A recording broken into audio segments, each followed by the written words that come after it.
간멘 에세이. 정말 다시 오실까요? 특정 날짜에 주님께서 재림하신다던 모 목사로 인해 온 나라가 들썩이던 때가 있었습니다.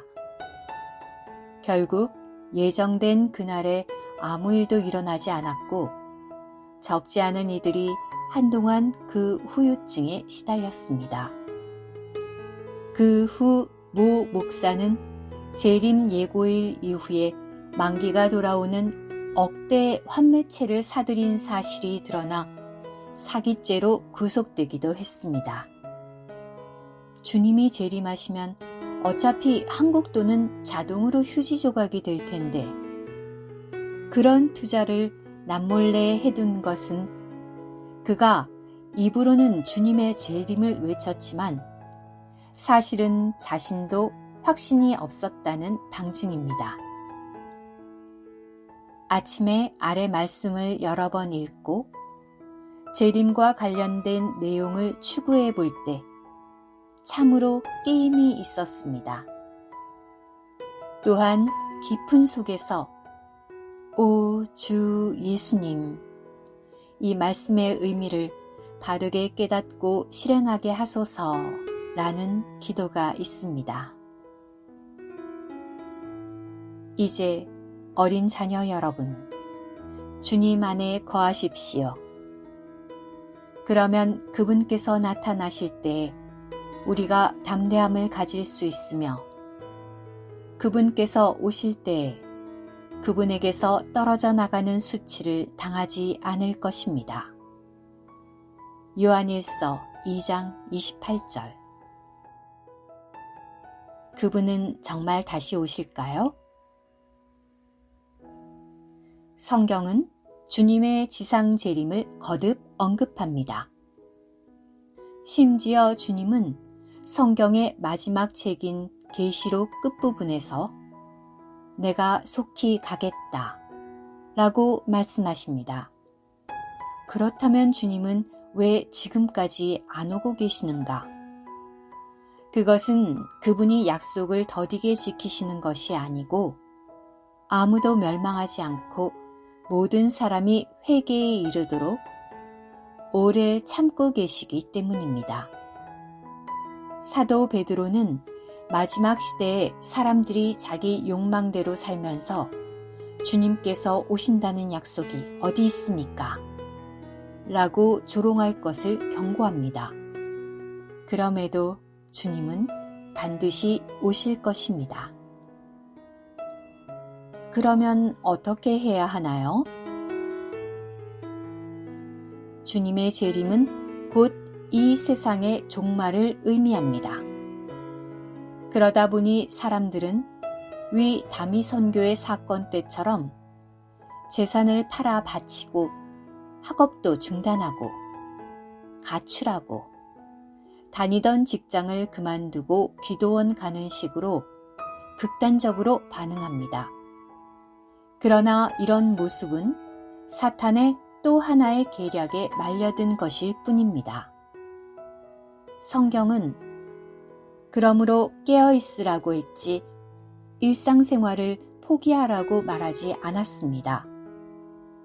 오히려 마지막 때까지 두 남자가 밭에 있고 두 여자가 맷돌질을 하다가 데려감을 당하는 것을 말씀합니다. 이것은 밭을 갈고 맷돌질하는 등 여전히 주어진 생업에 충실하면서 주님의 재림을 준비하라는 말씀입니다. 아침에 위 본문을 묵상하면서 깊이 다가온 말씀은 주님 안에 거하십시오입니다. 사도 요한이 주님의 오심을 두고 우리에게 명령문 형태로 요구하는 한 가지는 어떤 상황에 놓여 있든 앞으로 어떤 환경이 닥쳐오든 그분 안에 거함을 유지하라는 것입니다. 그러면 주님이 어느 때 우리 앞에 나타나셔도 여전히 담대할 수 있다는 것입니다. 우리는 거듭난 영, 즉 연합된 영 안에서 늘 그분 안에 거합니다.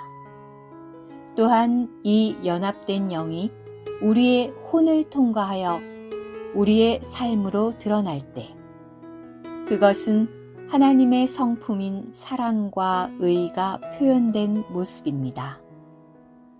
성경은 이런 모습을 보고 그가 거듭난 사람임을 알 수 있다고 말씀합니다.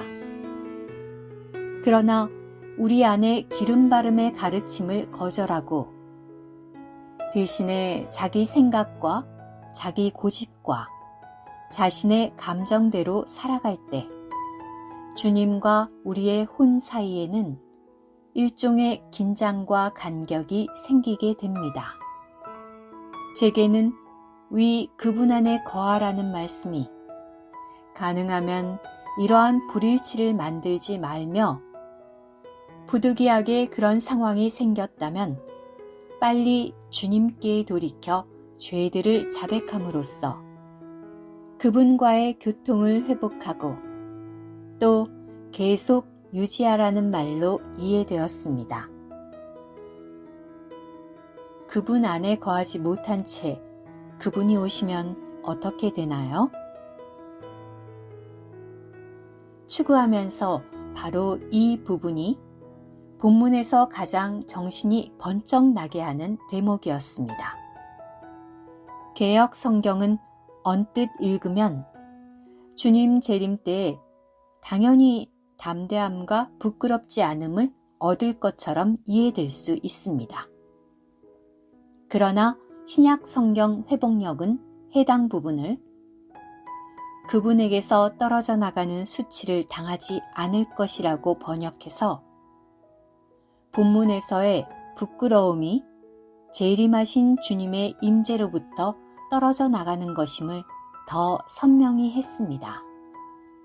이것은 헬라어 원문 아포를 일부 번역처럼 before가 아니라 from 혹은 away from 이라는 원래의 뜻을 살려 번역했기 때문입니다.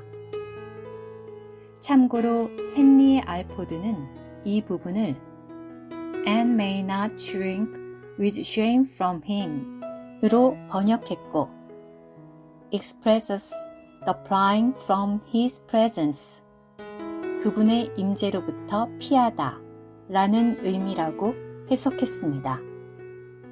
이것은 마치 어둠 속에서 몰래 어떤 부끄러운 짓을 하다가 갑자기 불이 켜지자 스스로 빛을 피해 다른 곳으로 숨어드는 것과 같습니다. 누구든 지금 이런 상태에 있다면 그는 주님의 다시 오심이 가능하면 늦어지기를 바랄 것입니다. 그러나 어찌하든 그 날은 올 것입니다. 또한 그분의 재림이 어떤 이들에게는 아래 말씀처럼 준엄한 심판의 날이 될 것입니다. 나는 여러분을 도무지 알지 못합니다.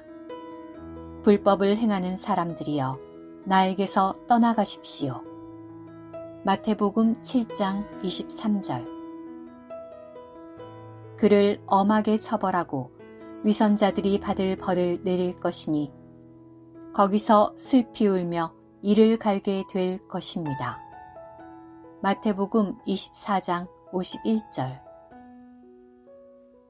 이것은 영광스러운 그리스도와 그분의 왕국의 영광과 그분의 왕국의 영광스러운 임재에서 끊어져 신실한 노예들이 누리게 될 왕국의 출현 안에 있는 그리스도와 그분의 왕국의 영광에 참여할 수 없는 것을 가리킨다. 그러자 왕이 종들에게 말하였습니다. 그의 손발을 묶어 바깥 어둠 속으로 내던져라. 거기서 슬피 울며 이를 갈게 될 것이다. 마태복음 22장 13절